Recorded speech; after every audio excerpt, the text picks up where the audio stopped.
So they had the White House Correspondents' Dinner. I didn't watch it because I actually was doing things. I had a life. Thank God I was booked to do comedy myself. And Barack Obama, he was pretty funny. Let's watch a little bit. One senator who has reached across the aisle recently is Marco Rubio, but I don't know about 2016. I mean, the guy has not even finished a single term in the Senate, and he thinks he's ready to be president. Kids these days. So he's good. We've seen Barack Obama do this before. He's funny. He's often better than the comedians they have at the thing. I don't know how he does that. He just has a gift. He was certainly funnier than Jay Leno. But at Conan O'Brien, I didn't see Conan set. I heard it was good. It was good. It was not as good as Obama. Obama killed it.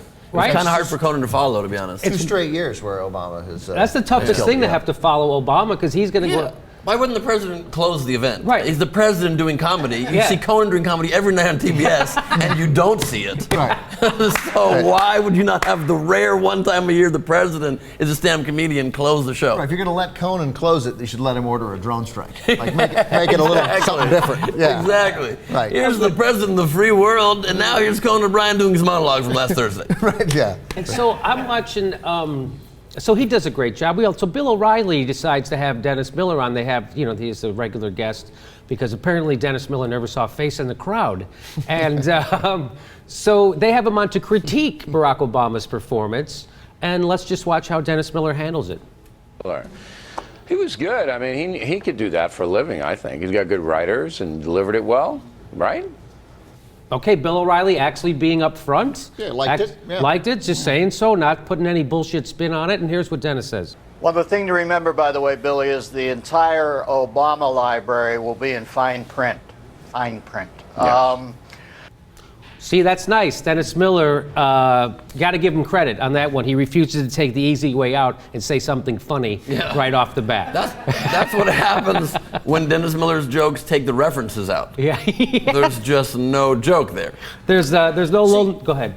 I like Dennis Miller because I like him personally, and when he's not talking about politics, he's smart. He loves old movies. We actually have. But what? I forgot what I was going to say. It was good too. You had to put all that suck up Dennis shit. Miller likes old movies. First, is your and I point. lost it. We know Dennis is still going to like you when you bump into him at a party. Don't worry about it. Never bumped into him at a party. Where do you bump I into have him at? bumped into him parties. I'm on his radio show sometimes. You're on his radio show sometimes? Mm-hmm. Oh. Yeah, but all we do is talk. Movies. Movies? Like he clearly doesn't know about this part of my life. Oh, Or there's okay. no way I'd be on the show again. Oh, okay. Yeah. All right.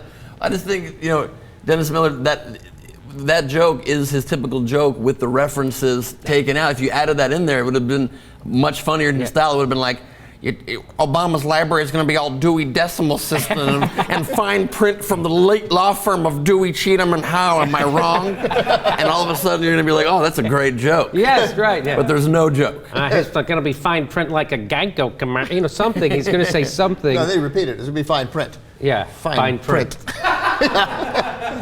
And then he goes one more time. Here he goes at him again. Let's play it. Here's the thing I'd say about Obama. I think he'd be better. I wish we could replace Obama with Craig Ferguson and give Obama his own late night show because he's great at that. But obviously, I don't know if he could do a late night show because he might miss curtain call. You can sleep through Benghazi. You can sleep through the opening of a show. Oh, God damn it. First of all, there's no. Did you see? We got to switch him with Craig Ferguson. It's so funny. Dennis couldn't even get through it. And the loneliest sound in the world, Dennis Miller laughing by himself. And I love, of course, the fact that they would switch Obama with Craig Ferguson because Ferguson was born in America? Is that the point they were making? I don't know. Is that what he was trying to get? It bums me out that maybe this means that Craig Ferguson's like a huge conservative. Oh. That's what that because otherwise why would he do it? Like he must have picked his conservative buddy. I guess so. Or maybe he took the one that doesn't have any controversy around him and tried to put him in there. But and then he goes to Benghazi. It's like, again, Dennis, what makes your jokes funny when they were funny was that there was a ring of truth to them. Now you're just parroting right-wing bullshit talking points. There was a real 9/11, you dumb motherfucker. It wasn't Benghazi. Maybe he thinks that Obama was in the consulate in Benghazi and slept through. He's like a heavy sleeper. Yes. None of that ruckus woke him up. Because wasn't he out the next morning with statements about it? And they were gathering Yes. facts. You know, He it's- thinks we should have the leadership of Romney, who comes out with press releases with erroneous facts to try to get a political point from it. That's what we need in our leaders. More politics. He says that Barack Obama slept through, just because if you can sleep through, I can sleep through the opening of a show. You know what else Obama slept through? Your talk show during the 90s. How about that? Like the rest of the world did, which was on and off before you could say, Benghazi. He keeps going. Let's go. He's got a little bit more. But as I watched all the fawning acolytes in the press corps look up at him, I finally figured it out. He's Frank Sinatra, and the press is Peter Lawford now. Oh, no doubt about that. When they're bathed in his reflected glory, they feel like they're players, but when they're off on their own, they're a rather moribund lot. No doubt about that. O'Reilly was in the audience, one of the guys fawning over Obama, laughing at his jokes. And just moribund means near death or lacking vitality.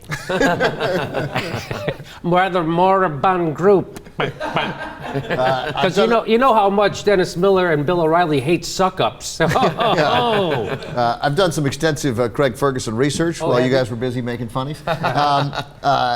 He went around and got citizenship from, I'm on Wikipedia, so it's definitely true. So he went around and got citizenship from various states while he was trying to get his U.S. citizenship, which Ferguson now has, but in 2007.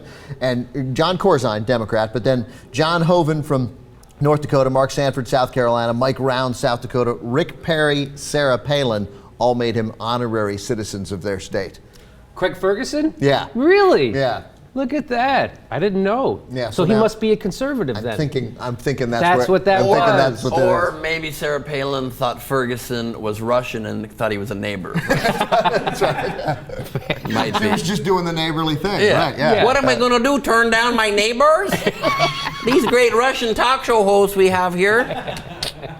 He's got glasses on, so you know he's smart. So let's go. He's got some more to say, Dennis Miller. Let's play it. And I'll tell you, Bill, the difference between this man when he's on prompter like that at a gig and this man at a press conference where he's off the prompter, there are people on dialysis who aren't that dependent on the machinery in their life. I was watching that press conference the other day. He was saying, I thought it was Jake LaMotta's nightclub act. That was nice, though, at the end. The frickin' teleprompter joke, it's like, again, Dennis, I'm waiting for him to start doing, hey, what's with the chicken McNugget? What part does it come from? What the toilet seat? Ladies, back me up on this. Benghazi.